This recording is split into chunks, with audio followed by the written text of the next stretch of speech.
Vale. Hoy estamos con un invitado muy especial y el técnico no se entera. Vale, espera. Déjalo como está. Después eso lo borro en la postproducción. ¿Vale? Vale. Hoy estamos con un invitado muy especial. Maonita Escucha, un programa con Alberto Martín, que es profesor con más de 12 años de experiencia, es profesor de la Universidad de Valladolid y también es profesor de la Universidad de Nebrija. Ha escrito 4 novelas, la última se ha publicado el año pasado, si no me confundo, y también es community manager y ha estado trabajando en 2 de las agencias más grandes, la agencia Publicis y también Havas, que es la actualmente esta. Bienvenido, Alberto Martín, y muchísimas gracias por estar en Emisión Maonita. Encantado y sobre todo muchas gracias a vosotros por haberme invitado. Lo primero que me gustaría preguntarte es cómo fue los primeros momentos en los que tomaste la iniciativa de ser profesor y sobre todo profesor universitario. ¿Cómo fue? ¿Por qué decidiste?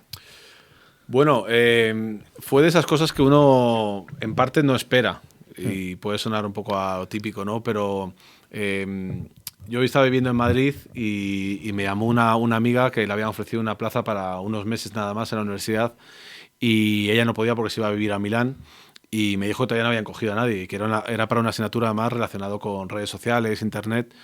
Y dije, bueno, pues voy a llamar a Segovia. Yo llevaba 3 años más o menos desvinculado de la Universidad de Valladolid, pues estaba, pues eso, ya en temas laborales. Y bueno, me cogieron. Sí que había algunas charlas y me había gustado mucho. Te reconozco que en la carrera jamás pensé que iba a ser profesor. Pero a raíz de esas primeras ponencias relacionadas con el mundo de las redes sociales es cuando me empezó a picar el gusanillo, me lo pasaba bien, veía que lo que contaba era un poco novedoso para la gente, porque encima era un terreno que estaba empezando, el de las redes. Y ahí fue cuando me lo empecé a plantear de una forma un poco más seria. Y la Universidad de Valladolid es la que se puso en contacto contigo a raíz de esa mujer que se iba, ¿no? Fui yo realmente. Yo conocía a muchos profesores de aquí, entonces llamé a una compañera y le pregunté, oye, me han comentado que esta está vacante y que es urgente porque es una persona que por baja de maternidad se vaya inmediatamente. Y sí que me dijeron, dice, trae el currículum y lo valoramos. Entonces me hicieron una entrevista y entregué el currículum. Y además había un condicionante y es que tenía que estar trabajando en el mundo de la comunicación, porque los profesores asociados tenemos que tener otro trabajo fuera de la universidad. Y fue una cosa muy rápida, además. Entonces yo en principio entré para 4 meses y tampoco me planteé mucho más. Dije, bueno, vamos a estos 4 meses y como experiencia me renovaron aquel año entero luego y pues hasta ahora ya el tirón. ¿Y qué se siente tener muchísimas personas, pues eso, universitarios, que más o menos ya se están labrando lo que es el futuro, que se espera una profesión y cómo es encaminarles o darles una lección, cómo lo ves el mundo? Y lo primero y más importante es, ¿cómo has visto la evolución desde que empezaste más o menos hasta la actualidad? Todos los universitarios que han pasado por tus manos. Sí, pues yo siempre digo que más o menos a estas alturas tienen que haber sido unos 2.000, más o menos, 2.200 a lo mejor en estos 12 años. Son muchas personas. A mí me encanta sobre todo además porque he tenido la suerte de que en estos 12 años prácticamente casi todo lo que he impartido, quitando alguna excepción un poco rara y muy concreta, son cosas muy relacionadas con mi trabajo, con todo este año de trabajo. Entonces, claro, ya esa parte de ir con la seguridad de que lo que estás contando corresponde con algo que sabes, no es como tener que estar preparando una asignatura de cero, que pueden surgir luego dudas o que te hagan una pregunta y no sepas contestarla, que hay veces que me pasa también, no tengo por qué saber todo.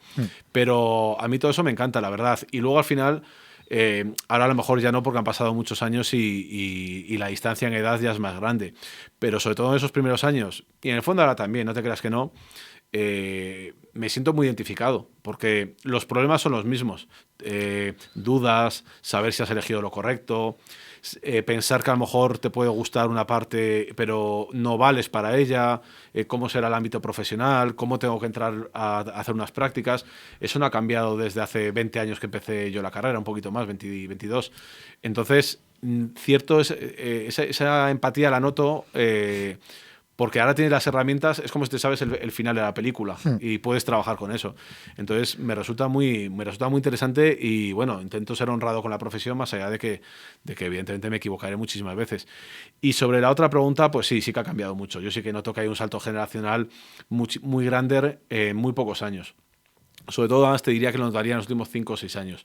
Evidentemente, no hablo de que sea mejor o peor. Lo que sí que digo es que el alumno es muy diferente porque yo creo que la tecnología, la pandemia también ha cambiado muchísimo pues, ciertos hábitos.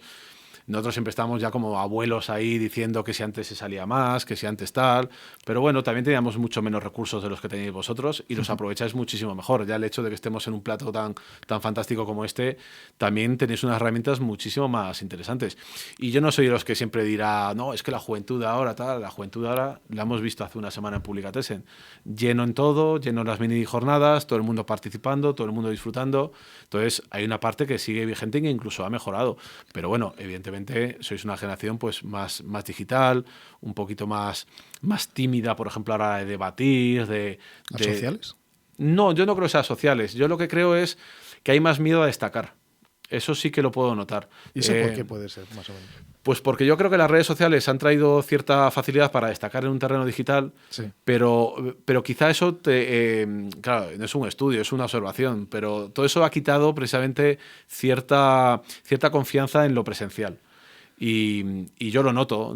Antes me era más fácil, por ejemplo, establecer un debate en clase sobre un mismo tema que meto ahora. Pero luego también me doy cuenta que cuando introduces algo que a la gente le interesa, habla igual. Pero cuesta más que pierdan el miedo, quizás. Cuando lo pierden, nos situamos en un punto igual. Pero ahora yo noto sobre todo eso. Pero no creo que sean asociales, porque seguís saliendo, seguís coincidiendo en los pisos. Eso es verdad. Y luego al final la sociabilidad es algo que va a hacer falta toda la vida, además. Lo que pasa es que a lo mejor es verdad que no en grupos tan grandes. Eso sí que lo noto. A lo mejor hace 20 años pues éramos 300 en la promoción y te conocías a 250 prácticamente. Yeah. Y ahora pues a lo mejor sí que sois un grupos menos numerosos. Pero eso no quiere decir que sea mejor ni peor tampoco. Es distinto. Es distinto, efectivamente.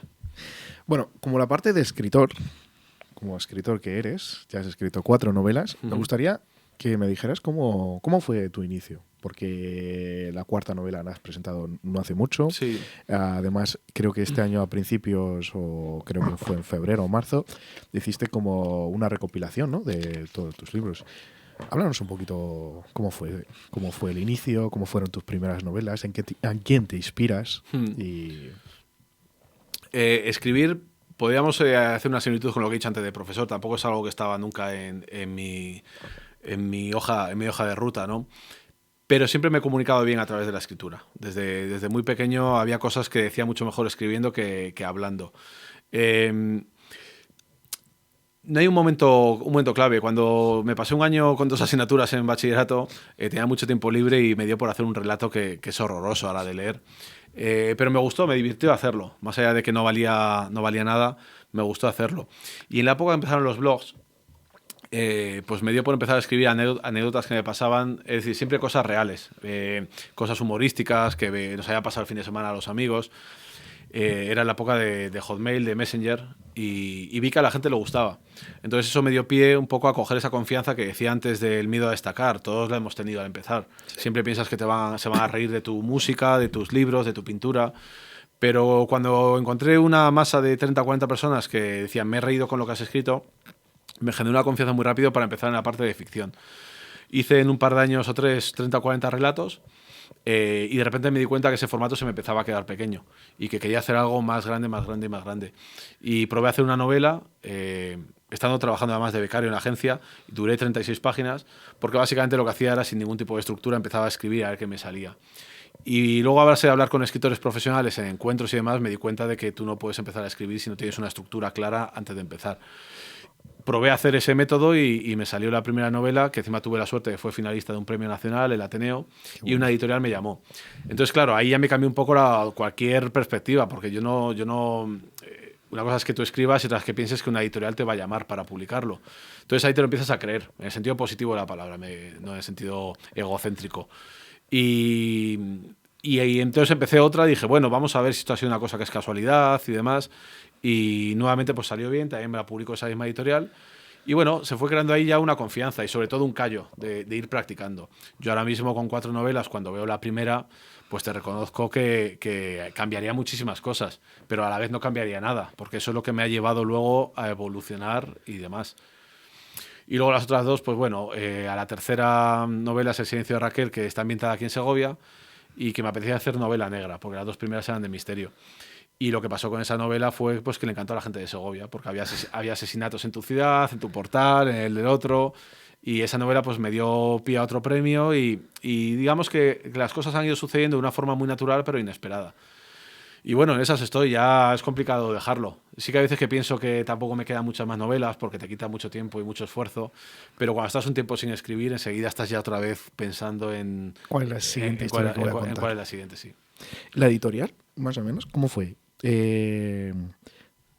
¿Te presentaste a unos festivales, concursos, y ellos se pusieron en contacto contigo porque escribías o cómo fue? Porque muchas veces, de hecho hemos tenido a Álvaro aquí y nos ha contado que el mundo de las editoriales es como muy complicado y bueno, no vamos a seguir.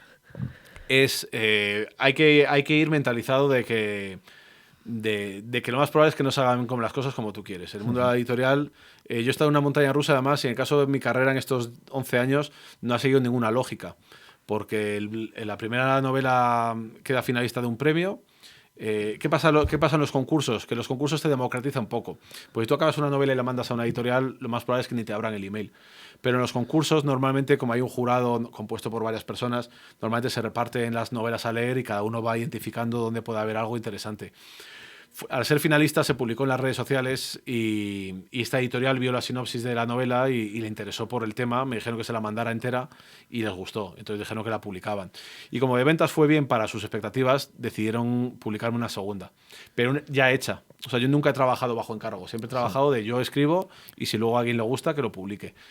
Claro, eso es un problema, porque para el escritor lo que hace es escribir a ciegas. Tú tienes un editor que cada 4 o 5 capítulos te va orientando, te va diciendo que funcione, que no, y tú tienes ahí una guía. Pero cuando tú vas solo, pues claro, la dificultad es mucho mayor y la calidad probablemente se vea reducida. A la tercera novela yo la hago y nadie la quiere, entonces me la autoedito yo. Y la propia editorial de autoedición tenía un premio interno que además el premio era publicar en una editorial grande, en Ediciones B, de bolsillo, en Penguin Random House, y gané el premio y me la volvieron a publicar. Funcionó muy bien, además, El silencio de Raquel, pero luego la siguiente novela, que por ejemplo para mí es mucho mejor, no la quisieron. Me dijeron que, bueno, que estaba muy bien, pero que no concordaba con lo que necesitaban ahora mismo, entonces la cuarta me la he vuelto a autoeditar. Entonces, pues como siempre lo comparo, como si te dejan jugar unos partidos en primera división y luego te mandan otra vez al barro, a los campos de tierra del pueblo, ¿no? Entonces no ha habido una lógica, pues las 2 primeras novelas me llaman ellos, la tercera me la autoedito porque nadie la quiere, pero luego triunfa y me la edita una de las grandes, pero luego la cuarta, que tú piensas que es mejor, tampoco te la quiere. Entonces tienes que estar preparado para esos vaivenes. Los cambios es como hay que estar ahí, nunca hay que rendirse. Sobre todo no interpretar que un cambio, o sea, que esos cambios significa que lo está haciendo mejor o peor. Significa simplemente que no coincide lo que quiere la editorial que lo que quieres tú. O sea, por una parte es como el artista. Es un poquito, por ejemplo, en tu caso es como muchísimo más independiente. Y después es como la editorial muchísimo más comercial. Lo que ellos quieren es como vender. Tal cual. Lo que el público está buscando y desea y ya está. Totalmente. Y claro, muchas veces es como si que los dos estáis en el mismo punto en el que la agencia, vamos, la editorial en este caso, quiere vender y justamente coincide tu libro o tu género y tal, se publica a masa. Pero si no, es como en plan de, no es que no sirva, simplemente que es como, en ese momento no es lo que ellos buscan vender y tú eres como muchísimo más artístico, mismamente lo acabas de decir, es como, a ti nadie te guía. No, nadie, cero. Nadie. Estoy yo solo en el barco. Eso, evidentemente, al final no deja de ser un producto. Es decir, tú tienes que vender un número de ejemplares para que no sea deficitario y otro número para dar un superávit. Claro, el problema es que también hoy en día hay una cierta asociación a tu movimiento en las redes sociales. Yo no voy a saber si hubiera tenido 50.000 seguidores en Instagram si la novela la hubieran querido o no. Yo sí que soy consciente de que la cuarta es mejor que la tercera. Y creo que todo el mundo que la ha leído, aunque te pueda gustar más una que otra, pero a nivel estilístico, incluso literario, es mejor. Ahora, no la quieren, uno no puede frustrarse y decir, bueno, es que yo no valgo para esto, ni ayer era tan bueno ni ahora soy tan malo. Simplemente que además cuando gente como yo trabajamos sin una necesidad económica, porque no vivimos de esto, nos permite esa libertad de hacer un poco lo que queramos, y si no, pues oye, lo peor que te puede pasar es que te lo autoedites tú con las complicaciones que tiene, pero al final el lector que quiera leerte lo va a leer igual. Qué bueno. Vamos a pasar un poco a tu experiencia laboral fuera de la universidad como community manager. En tu época, cuando empezaste, me imagino que es como emprender a un mundo nuevo, un mundo que estaba comenzando. WhatsApp creo que por ahí no existía. No existía WhatsApp. Facebook estaba un poquito en pañales, me imagino. Teníamos Facebook y Twitter. Instagram no teníamos. Twitter y Twenty, ¿no? Me imagino un poquito bien, pero... Sí, pero Twenty, como no, las marcas no podían estar en Twenty. Sí, porque era... No te dejaban, entonces no la contábamos como una red social asociada al trabajo. ¿Y cómo fueron los inicios? O sea, ¿y cómo te dio por empezar en ese momento por ahí? Bueno, me he movido muchísimo entre la casualidad en la vida. Hay gente que le llamaría destino, yo le llamo casualidad porque es mucho más cómodo para mí. A raíz de este blog que tenía yo de relatos y demás, pues los conocía, me metía en otros blogs y demás. Entonces, cuando yo termino las prácticas allí en Publicis, en una agencia que se llama Z Digital, yo me vuelvo a casa y, bueno, digo, vamos a ver qué vamos haciendo. Me pongo a trabajar poniendo copas, como todo el mundo y demás.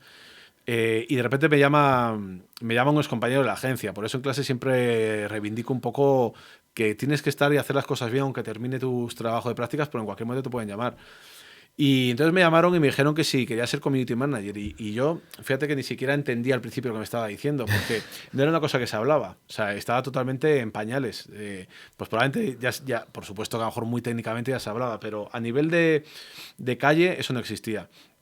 Entonces yo dije que sí, casi sin saber lo que era la profesión. Me dijo que tenía que ser de forma freelance y tal, que me apetecía además.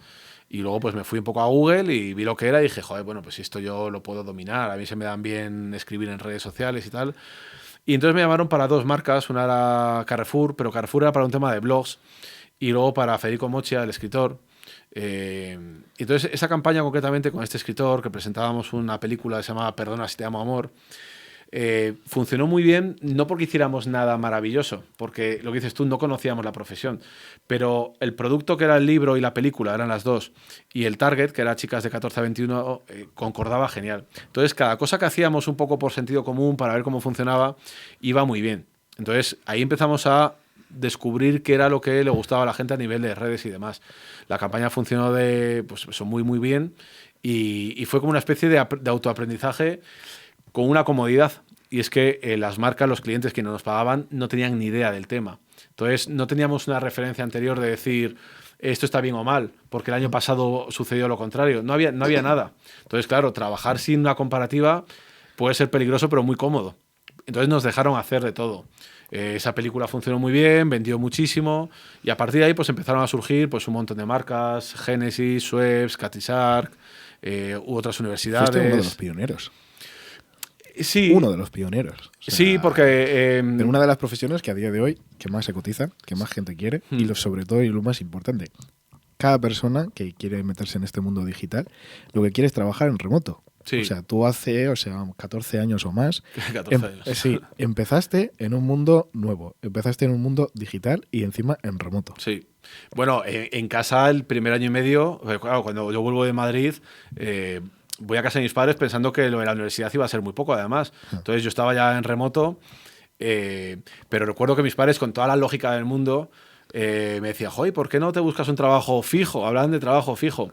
Entonces, yo renuncié un par de veces a trabajo fijo porque yo lo que estaba viendo es que me estaban empezando a llegar diferentes marcas y diferentes agencias y que yo podía compaginarlo. Entonces, cada marca y cada agencia era un sueldo. Entonces yo decía, joder, yo creo que puedo ganar más dinero además y trabajar mejor en diferentes lados, porque luego cuando se te cae un cliente, pues tienes otros además. O sea, que era un tema de estabilidad económica y también de diversión, porque me lo pasaba muy bien esos años trabajando de community manager. Entonces, claro, nunca he trabajado, quitando esos meses de prácticas, yo nunca he trabajado físicamente en la agencia. Voy cuando hay reuniones, pero enseguida me desentendí. Entonces, por eso me hizo gracia luego en la pandemia, cuando decían 10 consejos, o como se dice ahora, 10 tips para trabajar desde casa. Lo primero, vístete, tal y tal. Yo pensaba, pero bueno, vamos a ver. ¿qué te vas a vestir? ¿Vas a estar en pijama en tu casa como toda la vida? Entonces a mí me hacía gracia porque yo llevaba ya en aquella época 11 años haciendo eso. Y luego, sobre todo, que además, en cuanto empecé a trabajar en la universidad, porque en redes empiezo 2 años antes que aquí en la UBA, me permitía estar en los 2 lados a la vez. Y entonces ese equilibrio entre 2 trabajos que me gustaban mucho, pues también me encantaba. Pero bueno, fuimos pioneros de una manera que no nos dábamos cuenta, porque Carrefour, por ejemplo, en aquella época, 2009, no quería meterse en Facebook porque decía que a ver si le iban a insultar y demás. Claro, las marcas estaban entendiendo que el proceso era bidireccional, pero era lógico que tardaran en comprenderlo. Entonces estábamos en blogs y fue una cosa pues muy, muy divertida aprender de esa forma. ¿Te sentías solo en ese proceso en el que estabas solo trabajando? O sea, quiero decir, había muchísima soledad por tu parte, no tenías compañeros, no había mucha gente que te pudiese ayudar y no había muchísimos profesionales en ese campo. ¿Sentías soledad? No, porque el hecho de haber trabajado en una agencia grande lo que hacía es que teníamos un equipo que estábamos totalmente definidos y que todos nos apoyábamos. Había una persona que nos hacía los diseños, había otra persona que se encargaba de conseguirnos los fans, un planificador de medios. En aquella época además necesitábamos un informático porque había que hacer pestañas que había que subir de una forma con un lenguaje informático que nosotros no dominábamos. Entonces trabajábamos en equipo y cada uno teníamos clara nuestra función. Entonces nunca estuve solo porque todo aquello que hoy en día prácticamente lo hace en la misma persona, en aquellos años lo hacíamos entre 4 o 5. Entonces ese sentido común del que te hablaba antes lo combinábamos y todo el mundo aportaba en el de las otras partes, salvo por supuesto en el del lenguaje informático. Entonces siempre he tenido la suerte de estar rodeado de gente mucho mejor que yo. El equipo. Sí, el equipo. Yo en clase, ya sabéis, estoy todo el día el equipo. Las prácticas siempre en dupla. ¿Quiero hacerla individual? No, porque es que lo que te salva en esta profesión es el trabajo en equipo. La conexión que tienes con otras personas, cómo relacionarte. Sí, totalmente. Y, bueno. Y la sensación de que todo el peso no cae hacia una persona también, de que está repartido y que cuando tú no llegas a algún lugar siempre va a haber otra persona que te complemente y te apoye porque al final vais al mismo lugar. Como autónomo, más o menos, que eres, el principio es difícil. El momento en que dices, o sea, el mundo digital, ¿fue difícil tomar esa decisión? ¿De ser autónomo? Sí. No, porque a mí me lo impusieron realmente. Porque realmente, además, cuando empiezo con la primera marca, tampoco sabíamos cuánto iba a durar. Entonces, y realmente no hacía falta 8 horas al día. Era un trabajo que más o menos en 2 horas al principio me lo quitaba de encima. Y luego, pues cuando empieza a entrar ya el escritor y demás, pues ¿Trabajabais más o menos como por objetivos? Trabajamos por objetivos, efectivamente. Había que llegar a un público que estaba en una serie de blogs, luego con Federico Mocha había que una página de Facebook alimentar. Entonces, nunca tuvimos horarios, tuvimos un objetivo de que eso tenía que salir adelante y teníamos que llenar los cines y teníamos que superar las ventas en las librerías. Entonces, como eso se iba produciendo enseguida, nunca nadie nos planteó un horario, daba igual que lo hicieras a las 8 de la tarde que a las 5. Además, no había estos problemas de ahora de que el algoritmo te dice que a las 9 de la noche es mejor hora que a las 5. No, en aquella época el algoritmo no existía, con lo cual, si teníamos 25.000 fans, la publicación llegaba a 25.000 personas prácticamente. Entonces, ser autónomo, ser freelance, siempre me ha beneficiado a mí. Dentro de que tiene una mala fama porque nos pega unos palos, cada gobierno nos sube las cuotas, las declaraciones trimestrales, el IVA, el IRPF, pero a mí siempre me vino bien, porque me permitió esa libertad de trabajar a las horas que yo quería, con los clientes que yo quería y sobre todo, como te decía antes, poder estar aquí en la universidad sin necesidad de tener que estar pidiendo permisos especiales. ¿Y cómo era Internet más o menos en aquella época? Porque era 3G.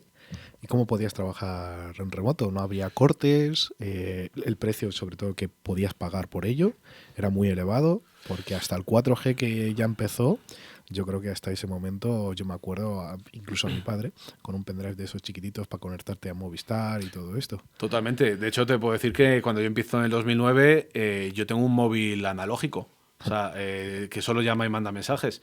En aquella época estaba empezando a estar las Blackberries, que es una cosa de paleolítico. Pero ¿qué pasa?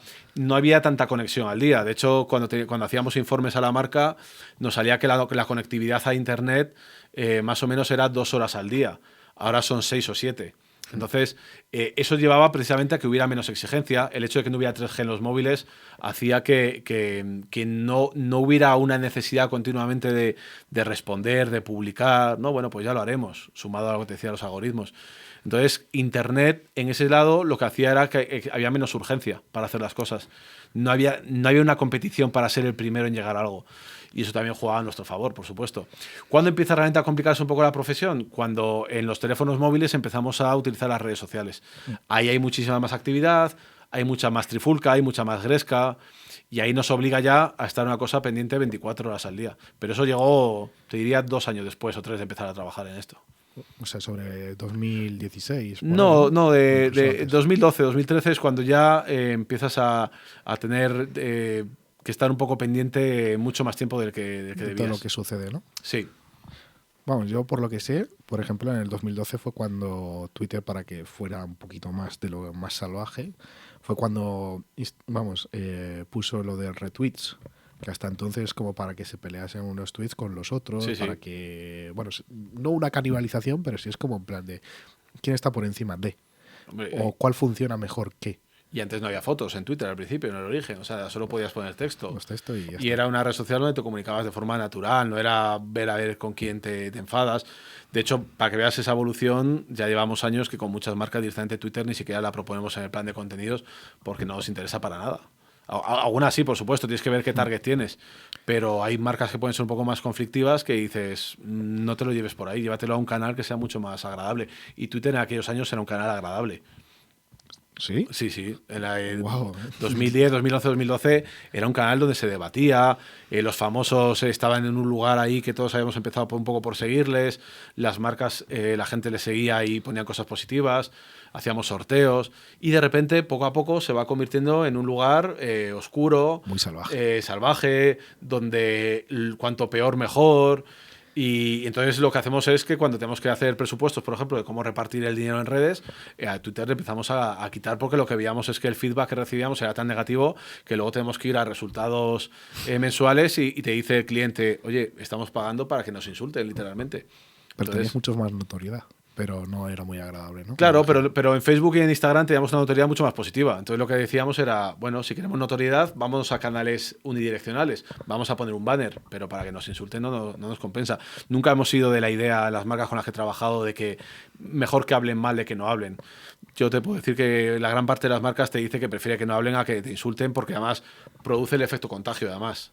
Y el rumor, el bulo, ¿sabes? Sé que era muchas veces como muchísimo más perjudicial para el cliente y eso no interesa muchas veces. Es que cuando tú tienes una crisis controlada más o menos y puedes planificar lo que va a pasar, eso está interesante, pero hoy en día es una época de bulo y desinformación y entonces la marca pierde todo criterio de lo que va a pasar sobre ella. Entonces hay un momento que dices, joder, para que esté pasando esto, mejor que no hablen de mí, buscaremos canales, insisto, más tradicionales para hacer publicidad y fuera. Pero no compensa, porque al final una marca dedica horas, dinero y esfuerzo a decir que las cosas no son como se están comentando en Internet. Otra vez es con justificación, sí que pasa, ¿eh? O sea, cuidado. ¿Qué redes son las que más dominas? O sea, con las que más has trabajado o en la actualidad. Bueno, yo lo que pasa es que estoy en una época un poco ya de retirada, porque creo que esta profesión yo ahora hago casi más labor de consultoría y decir a las marcas lo que hacen bien o mal. Ya de Community Manager hago muy pocas cosas porque creo que ya estoy fuera de lo que... O sea, es momento de retirarse de esa profesión. La red social donde yo siempre me he movido mucho mejor ha sido Facebook e Instagram. Es donde hemos sabido mejor conectar siempre con la gente, donde era más agradecida, donde el engagement era más positivo. Twitter, bueno, lo hemos utilizado hasta que nos ha dado, y TikTok es una cosa que yo realmente ya no hago. Sí que ponemos las bases para que haya una lógica de lo que se hace una marca, pero yo, por ejemplo, vídeos en TikTok y todo eso estoy totalmente fuera de eso. Hay que reconocer que ya es un poco, sería un poco casi como el meme de señor Barnes con el gorro morado, ¿no? Y bueno, a día de hoy la tecnología está avanzando muchísimo. Tú eres una persona que está en ese mundo, en el mundo de la tecnología, de la información. ¿Qué piensas de la inteligencia artificial? ¿Qué piensas de los chatbots como puede ser ChatGPT o otros programas de edición? ¿Cómo puede influir? Y sobre todo, que yo lo he escuchado, en muchos profesores están bastante en contra de programas como ChatGPT.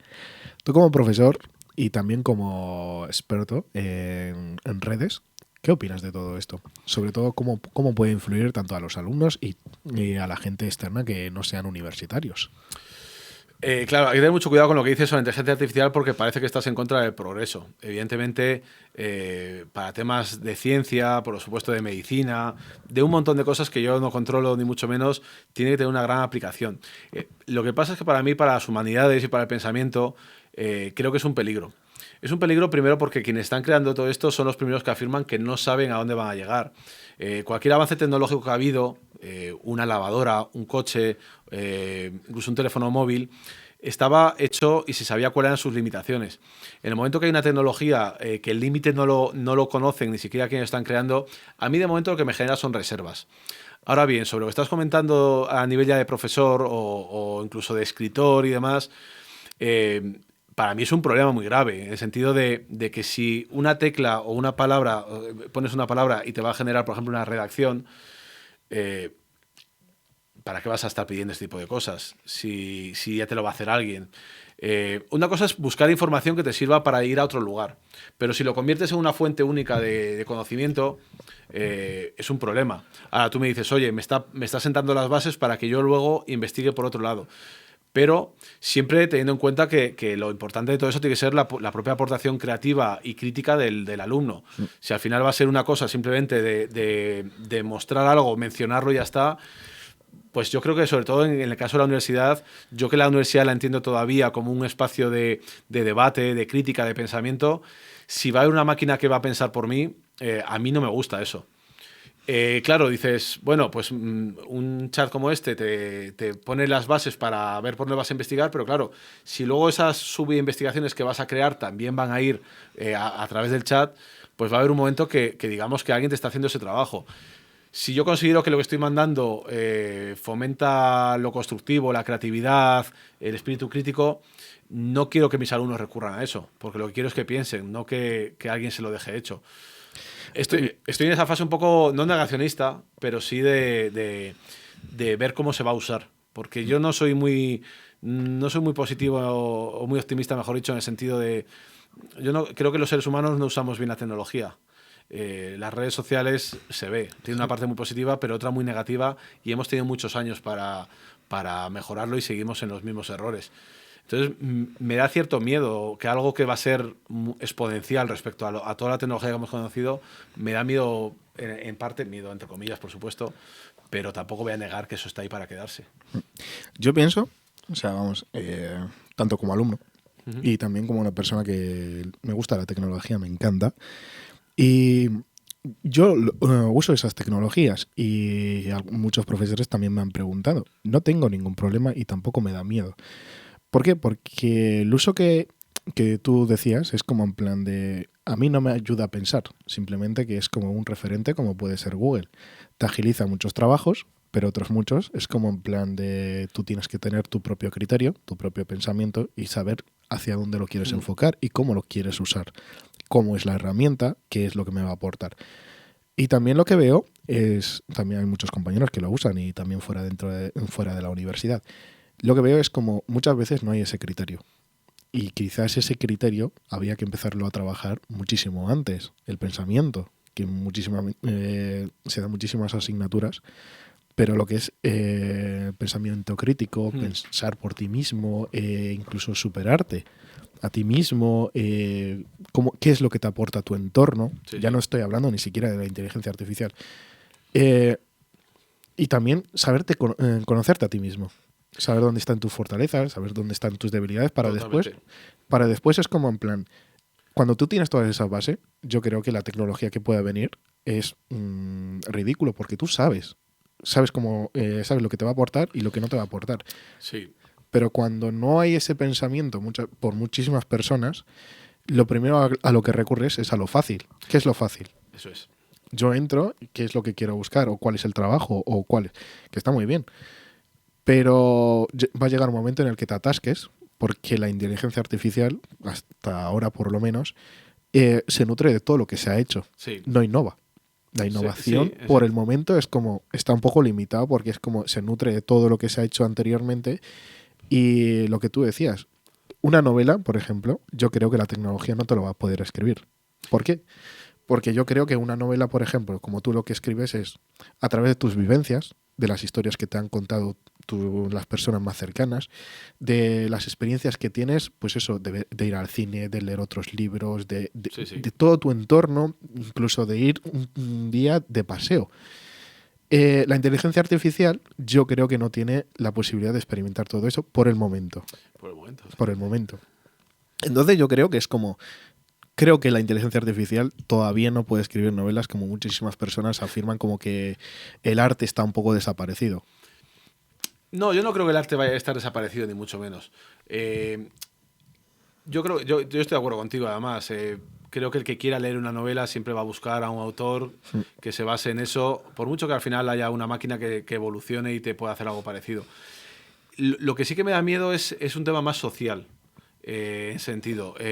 Yo ya estoy en una fase en la que cuando veo vídeos en Instagram, por ejemplo, y demás, hay cosas que las veo y ya dudo de que sean reales. Digo, esto seguro que es un montaje, algo de eso.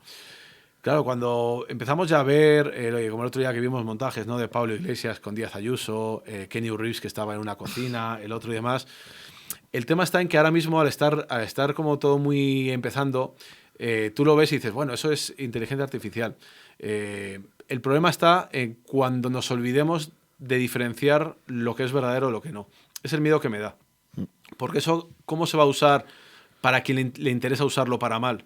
¿Qué inestabilidad puede crear esa mezcla entre lo real y lo ficticio? Yo estoy de acuerdo contigo en el tema del pensamiento crítico, que es una cosa que hay que empezar desde abajo en las escuelas. Pero yo creo que ya se está haciendo y aún así, por ejemplo, en las redes seguimos cometiendo errores. Entonces, hay veces que pienso que la tecnología es superior a la educación. No que debería serlo, sino que es tal las posibilidades que nos da que aunque te haya enseñado desde abajo, en algún momento dado descarrila el tren.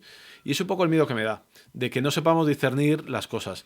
Yo no creo que, o sea, quien quiera cantar va a seguir cantando, quien quiera pintar va a seguir pintando, va a tener muchísimas más herramientas además para mejorar su técnica, y yo creo que por el tema cultural no creo que venga el problema. Yo creo que viene por el tema del pensamiento crítico, por el qué me creo, qué no me creo, y por que tanta comodidad en que nos puedan dejar las cosas demasiado hechas puedan llevar a que al final nos convirtamos un poco en seres menos inteligentes. Es una impresión, insisto, totalmente... personal, que no se sustenta en ningún tipo de dato, pero hay cosas que me gustaría que no desaparecieran, y una es que la gente fuera crítica, que tuviera debate, que no se creyera lo primero que viera. ¿Qué es lo que ves en falta en muchos alumnos?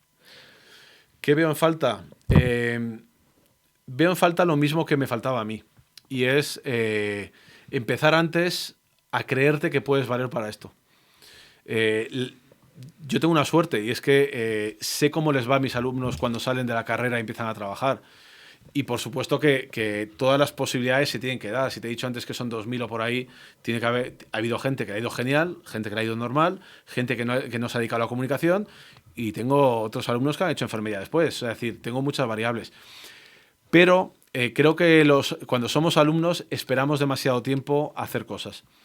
¿Y qué pasa? Que luego llega a cuarto y tienes un montón de dudas y no sabes por dónde tirar. Date cuenta que en el caso de publicidad y relaciones públicas estamos en una carrera con tantas posibilidades laborales tan diferentes, con tantas competencias adheridas a cada tipo de salida, que es normal que esa abundancia lleve a que el alumno dude. ¿Para qué valgo yo? Claro, si tú empiezas en primero a lo mejor no, pero en segundo ya a leer más, a ir a más charlas sobre algo que crees que puede valer, a practicar sin miedo a equivocarte o a que se vayan a reír de ti, llegas a cuarto ya con una idea un poco definida. Y eventos como Publicatesen, al ver profesionales, te sirven para ratificar, si hablas con ese ponente o lo escuchas, para ratificar algo que tú llevas ya años trabajando. Pero lo que me encuentro es que siempre esperamos un poco demasiado. Y luego, por ejemplo, en las graduaciones, pues siempre me encuentro alumnos, o cuando vienen al despacho el último trimestre, que te dicen, joder, creo que tenía que haber empezado antes a hacer cosas. Yo lo único que le puedo reprochar al alumno. Eso, y que no lea más. Que no lea. ¿Crees que hay una falta de lectura? Sí. Creo que hay una falta de lectura, porque, vamos, no es que la crea, es que lo afirmo, porque cuando pregunto cuánta gente lee, la proporción es baja. Pero no solo no hablo de novela, hablo de un ensayo, hablo de un periódico, hablo de que estar informado es algo que hace falta en el mundo de la comunicación, pero no vale con leer los titulares en Twitter o el comienzo de una noticia. Sí que creo que en ese sentido habría que leer más y estar más actualizado. Y leer de muchas fuentes, que además, que es algo que en mi época era muy normal. Y hoy en día la sociedad, no hablo de la universidad, parece que tú tienes que tener, si tú eres de izquierdas, tienes que leer de izquierdas, si eres de derecha, de derechas. No, si eres de izquierdas, lee más cosas de derechas, y si eres de derechas, lee más cosas de izquierdas. Como profesor y también, sobre todo, como experto en redes sociales, la intoxicación que hay, muchísimo por muchísimas partes, y lo que está provocando y lo que ha provocado ya, ¿qué soluciones le ves? O, bueno, creo que las marcas también han sido parte de todo ese problema. Cuando hablas de intoxicación, ¿en qué sentido? Intoxicación en cuanto a envidias, intoxicación en cuanto a problemas personales, de autoestima, y sobre todo pues la difusión de mensajes muy negativos, que las marcas en lo negativo no están, pero muchas veces como de alguna manera u otra se alinean con influencers, que muchas veces es lo que estábamos hablando, muchísimo maquillaje, ya no simplemente, sino la composición de las imágenes, que crea envidias, que crea complejos, y también que muchas veces no es real. ¿Qué opinas como experto y como persona que suele realizar ese tipo de trabajo? Pues mira, yo parto de algo anecdótico, y es que cuando yo tenía 16 años, en casa había un ordenador y un teléfono y estaba en una zona común. Eso ya daba un control del padre y de la madre sobre también un poco por dónde íbamos. Por supuesto que luego todo adolescente y posadolescente va a hacer cosas que no debe, y creo que además hay que hacerlas porque hay que experimentar. Pero hay un problema de base, y es no somos capaces de asimilar ni un 10% de toda la información que recibimos relacionada especialmente con las redes sociales. A partir de ahí, ¿con qué nos quedamos? Pues si sumas que proyectamos una imagen idílica de nuestras vidas, si sumas que, volviendo al algoritmo de las redes sociales, los algoritmos de las redes sociales te muestran generalmente cosas relacionadas con tus intereses, si sumas que realmente el aprendizaje que hemos tenido todos de la tecnología ha sido generalmente autodidacta. Todos hemos aprendido a base de probar y un poquito por observación de lo que veíamos en el entorno. Pero no hemos aprendido de una manera, digamos, a través de profesionales. Tú aprendes a conducir porque un señor, una señora, te lleva a 20 clases y te enseña que esa señal funciona ahí. Pero de repente todos hemos aprendido de una forma, encima además, incluso yendo más allá, los padres de cierta generación han aprendido por lo que les ha contado sus hijos. Era un poco los pájaros disparando a las escopetas, ¿no? Eso lo que lleva es a un desorden en la forma de llegar a todo esto. Pero un desorden que no tiene fácil solución. Yo cuando os habla del tema de la salud mental, creo que hay algo muy positivo en vuestra generación, y es que el tema se habla. Sí. Y además no se esconde y no se señala a nadie como si estuviera haciendo algo mal. Dices, oye, yo voy a ir al psicólogo, estupendo, como si vas a la panadería. Algo que está totalmente naturalizado. Nosotros, vamos, si alguien hubiera ido a psicólogo en mi época con 18 años, no se lo dice a nadie, y ya se ocupa de ir a uno que esté en una calle por donde nadie pasa. Claro, está muy bien visibilizarlo, pero y dar herramientas, pero no estamos deteniéndonos tanto en por qué viene ese problema, por qué viene en ese aumento. Y yo, sinceramente, creo que la tecnología tiene mucha culpa de todo esto. No puedo comprobarlo. Cualquier persona que nos esté escuchando, esté viendo, podrá rebatirme, y seguro con bastante más certeza. Pero tú imagínate una persona de 18 años que tiene que trabajar en el bar de sus padres todo el verano, y al llegar a casa está viendo stories de todos sus colegas en la playa. ¿Qué herramientas tiene esa persona para entender que toda la vida de esa gente no es maravillosa, y que por un lado hay veces que hay cosas que no todo es divertido, además, porque las redes... Y todos somos distintos. Eso es lo primero. Vidas distintas. Y niveles económicos diferentes y demás. Pero claro, si no te dan herramientas para asimilar eso, ¿tú qué vas a pensar? Joder, mi vida es muchísimo peor que la de este señor que se lo está pasando aquí muy bien. Y eso genera comparación. Y la gente joven en la comparación, y la mayor también, en la comparación siempre se pone para mal esa persona. No dice, oye, ole mis narices que estoy aquí ayudando a mis padres porque el año que viene me va a pagar la carrera y para mí esto es lo más importante en mi vida. Es lógico que eso no pase. Es un caso concreto, pero nadie nos ha enseñado a nadie. Y entonces eso es un problema. Algo que le estamos dedicando 4, 5, 6 horas, mucha conexión. ¿por qué te estás peleando en una red social? El otro día leía a una persona en Twitter que decía pues, que salir por la noche de copas que era absurdo. Era su opinión, porque decía que si querías socializar, que hay un montón de cosas, el deporte, una comida con amigos, ir a un picnic, yo qué sé. Era su versión. Tú puedes estar de acuerdo o no. Pero me puse a ver las respuestas y había 2.000 o 3.000 personas insultándolo como loco. Y decías, pero bueno, si este señor solo ha dicho que a él no le gusta salir. Entonces, te tienes que meter en todos esos jaleos, pero luego vete a esa persona. Le puede generar un problema también de decir, oye, mira, me están insultando, me están faltando, el ciberbullying famoso, que antes era una cosa que solo sucedía en el aula y ahora sucede también en digital. ¿Cómo controlamos eso? Dar herramientas a mi hijo para que si le pasa me lo cuente a mí como padre o como madre. Hay un montón, fíjate, que he enumerado de cosas que no se están abordando, yo creo, porque no se sabe cómo hacerlo. Entonces, al final, la psicología y bueno, sirve para darte herramientas, pero el problema es que las está dando tarde. Sí. Y yo creo que el psicólogo la psicóloga está solucionando un problema que tenía que empezar a solucionarse desde mucho antes. Y yo sobre todo, que me gusta pues saber lo que hace la gente un poquito más que controla el tema. Y una de las cosas es como gente multimillonaria y gente que son propietarios de grandes multinacionales tecnológicas. Es curioso, o no, que sus hijos no los mandan a colegios donde... Yo, por ejemplo, estuve en un colegio, e incluso en un instituto, donde la tecnología iba cada vez más, nos ponían un ordenador, un proyector... es como en plan lo nuevo, lo novedoso.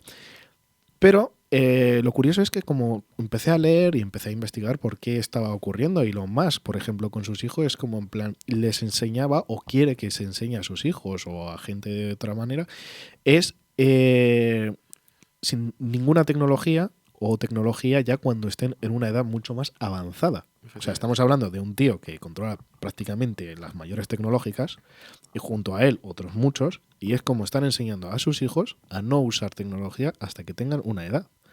Dice mucho.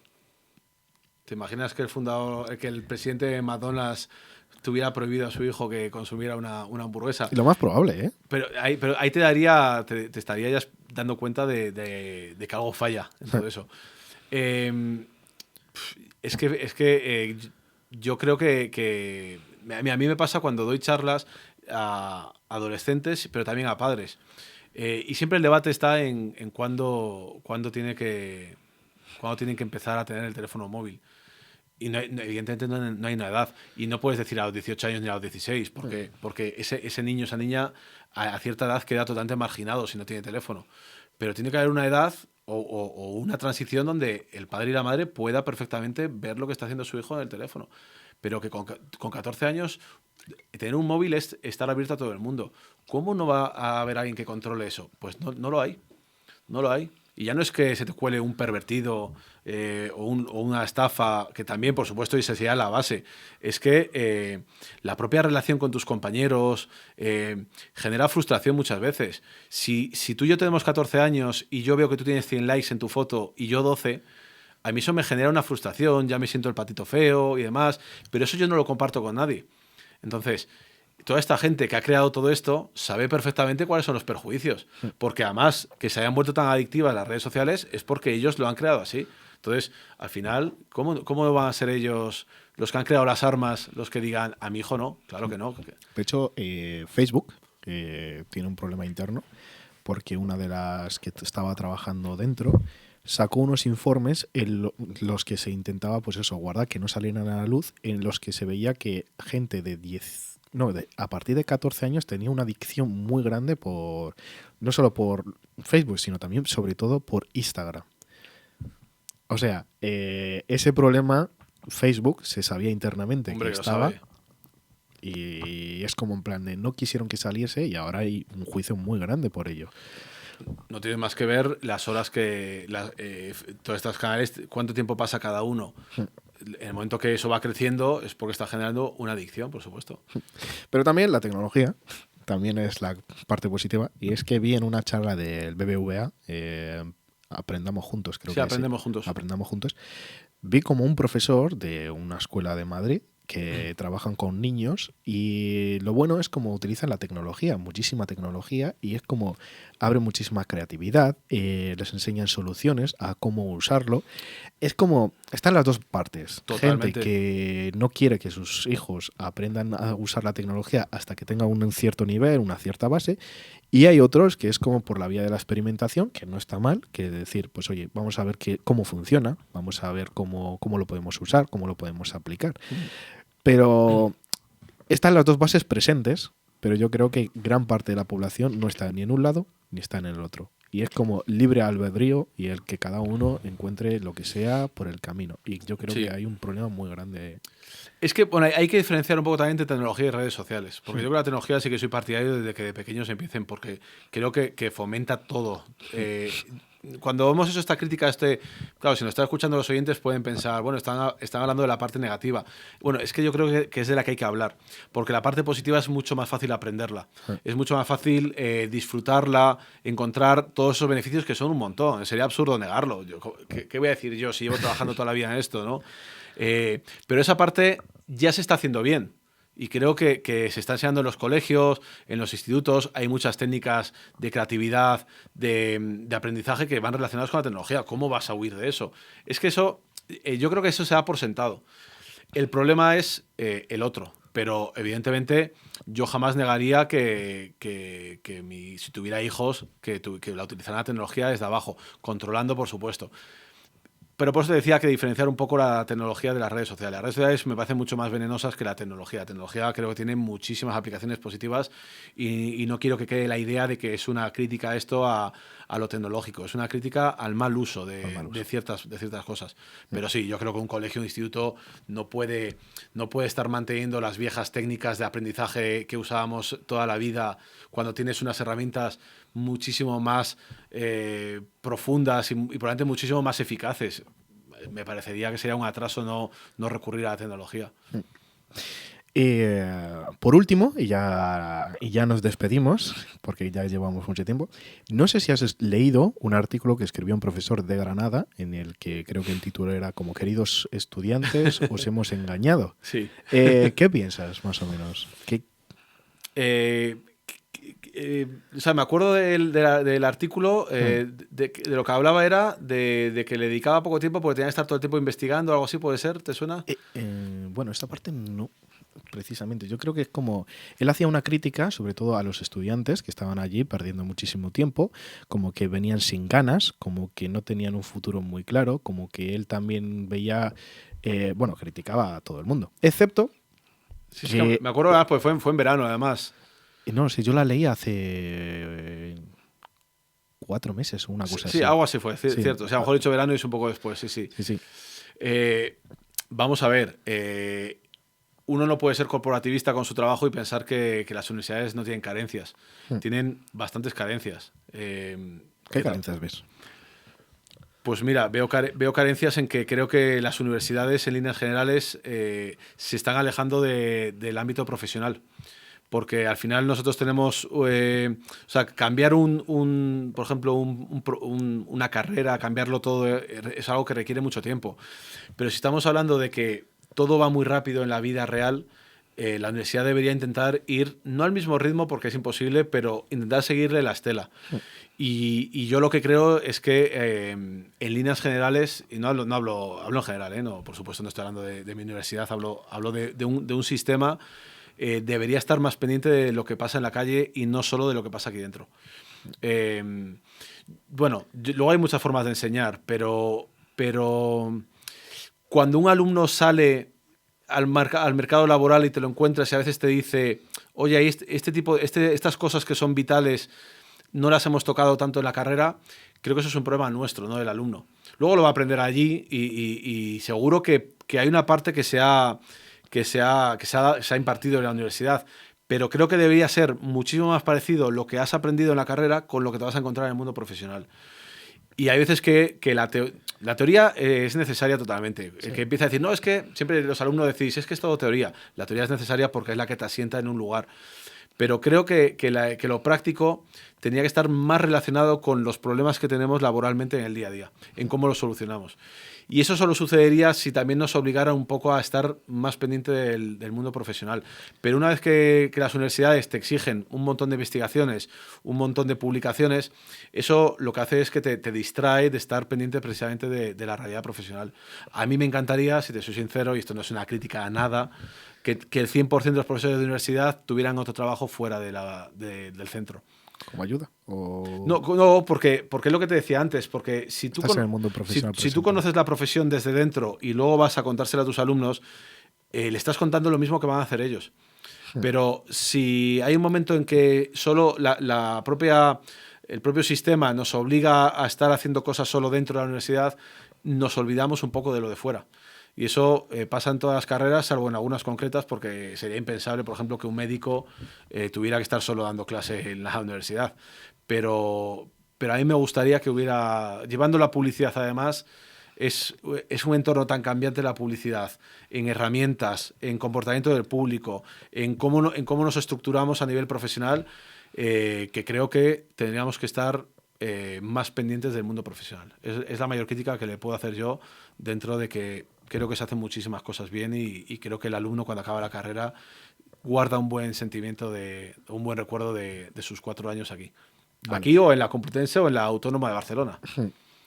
Dije la última pregunta y lo siento mucho. Me han surgido dos preguntas. No sé si tienes tiempo. Sí, no, ningún problema. La primera es, y ya de verdad que terminamos, son solo dos. Nada. ¿Qué piensas de la universidad pública y la universidad privada? Porque tú eres profesor en un lado y en otro. ¿Y cuál es la diferencia que puedes ver tanto en un sitio como en el otro? Tanto a nivel de la universidad como a nivel de los alumnos. Yo voy a reivindicar siempre lo público, que todo el mundo tenga acceso a un precio razonable a estudiar. Pero yo no quiero demonizar lo privado tampoco. No, porque no, pero hay veces que se demoniza como, lo privado. Yo he estudiado además en colegio concertado y en público, y trabajo en lo público y en lo privado además. Entonces, me he encontrado grandes profesionales y otros profesionales muy mejorables en ambas. Lo que pasa es que sí que es verdad que la privada al final tiene un componente elitista de que no todo el mundo puede pagárselo y reduce las posibilidades de igualdad. Hay que también decirlo, ¿no? Pero yo creo que es algo que deben complementarse. Yo no he estudiado, a nivel de publicidad y comunicación, yo nunca he estudiado en una privada, estuve en la pública y me encontré estupendos profesores. Pero ahora que he empezado a trabajar en una universidad privada también hace un año, me he encontrado gente muy buena también, además, que también está en el mercado profesional, igual que aquí, pues muchos también. Entonces, no encuentro una gran diferencia que diga qué bueno es uno y qué malo es otro, sino que pienso, oye, qué bien que alguien pueda elegir dónde estudiar. Ahora bien, lo que más me gusta es que haya una universidad pública de calidad, porque eso es lo que nos iguala a todos. Eso es una realidad y no es bienquedismo ni nada. Pero oye, siempre he dicho, quien pueda pagarse la sanidad privada y la universidad privada, yo lo único que pido a las instituciones es que eso no repercuta negativamente en la calidad de lo público. Pero no quiero ser eso peyorativo hacia un lado. Qué bueno. Ahora hablemos un poquito de los másters. O sea, que a día de hoy, bueno, yo creo que en los últimos tiempos es como tú haces el grado y después es como el máster. Sí. Incluso, yo no lo sé, porque yo no tengo familia de ingenieros, pero me han dicho que amigos y todo esto, que antiguamente, que no lo desconozco, estoy hablando desde el desconocimiento. Por ejemplo, cuando antes estudiabas ingeniería, con la carrera, con licenciatura, tú ya podías más o menos firmar como ingeniero.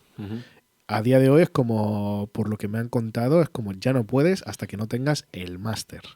O sea, el máster es lo que te habilita para poder firmar o no. Si no, hasta entonces es como tienes el grado. Los másters se están convirtiendo en un negocio. Sí, lo son también. Y en el que también se está intentando casi obligar como... Bueno, no como obligar, pero sí que es como la vía de salida. Es como ya... Primero empiezas en parvulitos, primaria, secundaria, el bachiller, la universidad y después ahora es como hay una adición más que es los másters. ¿Qué piensas? De lo de ingeniería tampoco quiero opinar porque una vez que cambió al plan Bolonia yo también me he perdido en el mundo de la ingeniería y las ciencias. Si vamos a nuestro terreno, sí, el de derecho, comunicación, ADE, hay un problema de base para mí y es... yo creo que un máster hay que hacerlo cuando uno tiene muy claro lo que quiere ser en la vida. y es probable que al acabar la carrera no lo tengas excesivamente claro, porque tienes muchas opciones. Yo lo que siempre recomendaré a un alumno es que primero pruebe, y si lo que se ha encontrado en el mundo laboral concuerda con lo que él esperaba de eso, que haga un máster de especialización, que además, si esperas un poquito, a lo mejor a veces te lo paga hasta la empresa, la agencia y demás, y te ahorras ese dinero. Pero bueno, no vamos a hablar de un tema ya de quién te lo paga. Pero si tú no tienes muy claro qué hacer, porque tienes varias opciones, y decíamos antes que publicidad tiene muchas salidas, y vas a un máster un poco genérico, al final lo que estás haciendo es una especie de quinto de carrera, donde no profundizas en nada, tocas todo, y al final a veces es como una especie de huida para hacia adelante.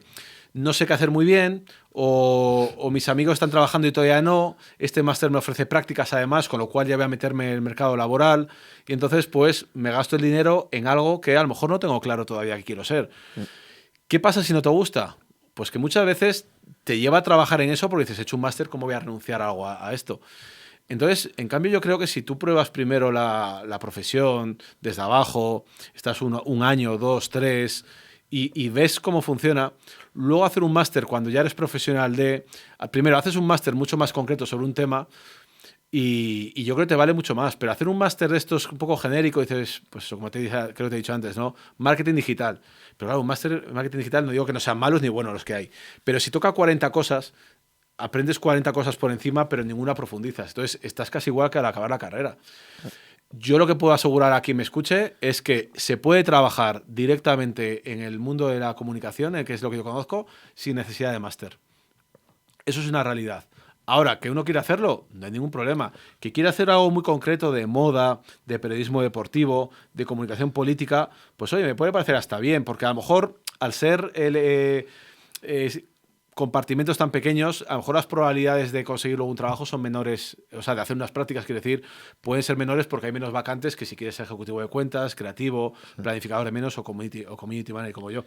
Pero yo creo que primero hay que probar la profesión y luego hacer el máster. Es mi impresión. No voy a decir que quien haga lo contrario está haciendo mal, pero hay veces que la impresión que tú tienes de la vida laboral es muy idílica o al revés, o es muy fea y luego descubres que es una maravilla o que es muy fea. Y dices, bueno, pues entonces lo he probado y me ha ahorrado el dinero. Ese es un poco lo que yo pienso de los másteres. No diferencian tanto como para decir... O sea, yo no he visto nunca en estos 13 años que cuando hemos elegido a alguien haya sido porque tenía en sí un máster. Complementaba otras cosas, pero siempre había algo relacionado con lo que había hecho esta persona más importante para mí que lo del máster.